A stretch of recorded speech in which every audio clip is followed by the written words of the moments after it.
struggling ka, feeling mo burden ka. Pero siguro gusto ko sabihin na yung mga taong ko nagmamahal sa'yo, gustuin nila yung Pag sa ganyan, Raymond, Rochelle, tingin-tingin ka sa camera. Ha? Dagawa na lang ako sa sarili ko. Okay, 1, 2, 3. From what school ka ulit? From PNU, Philippine Normal University. Dahil doon, sa paglipat ko, maraming nagbago. Natuto akong makipag-connect, makipagsalamuha sa ibang tao. So, yes, kapag feeling ko tanggap ako ng mga taong nakapaligid sa akin, naiintindihan ako ng mga nakapaligid sa akin, mas okay yung araw ko. Ganun. Before we end this tonight's episode, anong message mo to people out there na silently struggling right now?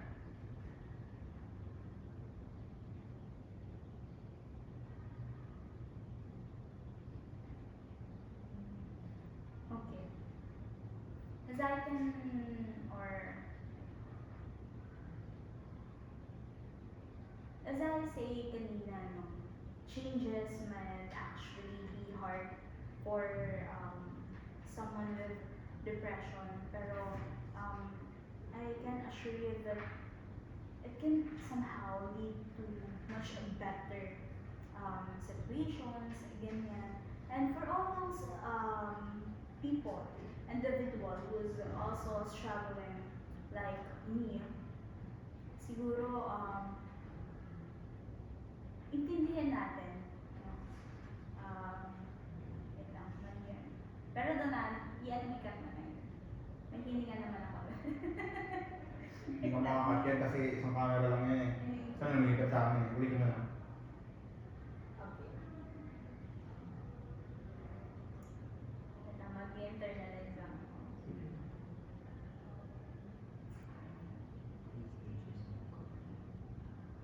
For those people who are also struggling like me, you know, let us all understand ourselves. Kasi doon naman nagsisimula yan eh. Kapag nasimulan na natin intindihan yung nararamdaman natin, yung sitwasyon na meron tayo, yung mga pain na hindi linear nga, sinasabi kanina, siguro mas maiintindihan na rin yung mga nakapaligid sa atin. Pag naiintindihan natin yung sitwasyon natin, mas madali na natin maipapaliwanag sa ibang tao. Although, we don't have to explain sa ibang tao yung mga nararamdaman natin. Pero, importante rin kasi naiintindihan natin kung ano yung nararanasan natin. So, for all those people na nahihirapan pa rin, i-identify kung ano talaga yung nararamdaman nila, okay lang yun. Kasi, hindi naman, sabi nga ng Dini, ang buhay ay hindi karera. So, kailangan natin malagpasan yun, nang hindi nagmamadali.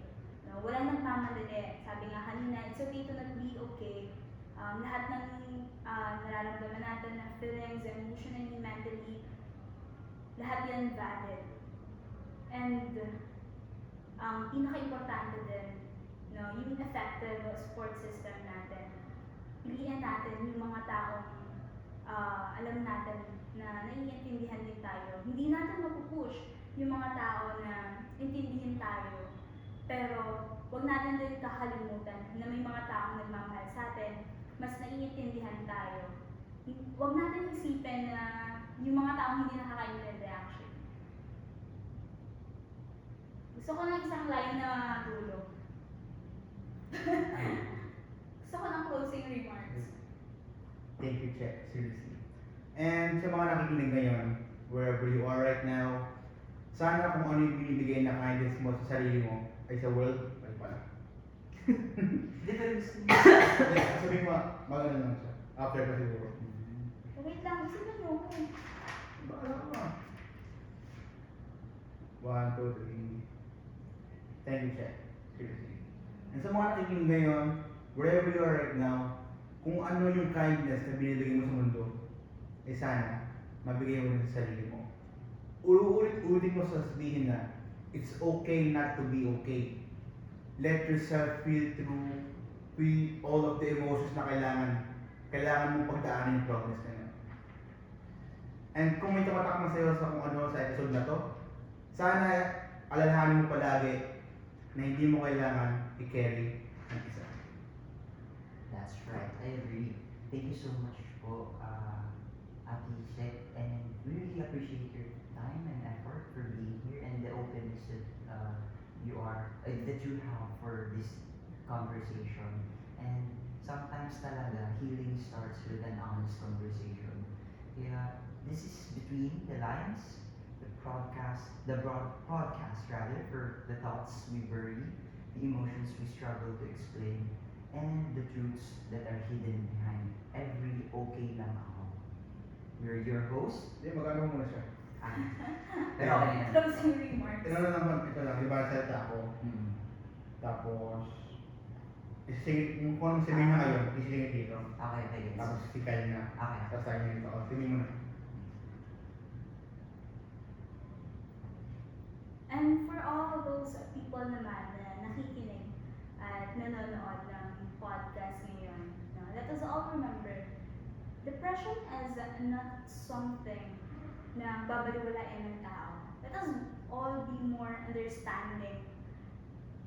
Kindness, sabi nga nila, diba? Wala namang bayad yung kindness eh. So, lagi natin piliin na intindihin yung tao. Meron man sila o wala na nararamdaman. Let us all be kind. Ayun lang. Thank you everyone. Thank you so much, Ate Shet. Sometime, Hindi no, yung multik niya kanina. Ito sisingit namin dito. Ito na ba? 1, 2, 3, go. We're your host. Hindi, ikaw muna. Ikaw muna. Okay. Ako muna to. Tapos ikaw to, ako to. Okay. Tapos tayo to. Okay. Yes. Again, we're your host. Take care of your mind. Tingin tayo sa camera. Sige. 1, 2, 3. Again, we're your host. Take care of your mind. And take care of each other. And we'll see you in the next conversation. Dapat may shot tayo. Ayun. Oo nga. Shot na buo na yan. At tatayo ka na ako. Ilipat natin to. Yung sa gitna yung camera. Para pagtayo ko. Ano? Kita ko mga to eh. Tatayo mo na yan. Ha? Tayo ko na lang na ganyan, oh. Tingin nga.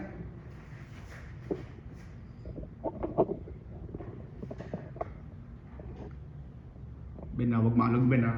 At sabihin ko ulit, thank you very much. Kyle, urong ka. Hindi ako lang, kahit pagtayo ko lang. Sige, pinapakan lang. Kyle, urong ka, urong ka. Pwede ano, kaya kami matas ano, gagawin din ako. Kyle, urong ka, Kyle. Kita. Joseph, urong ka. Mag-wording ka. And we'll see you in the next conversation. Thank you so much po, Ate. Thank you po. Thank you po. Thank you po.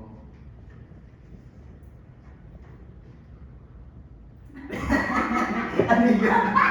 Ano yun?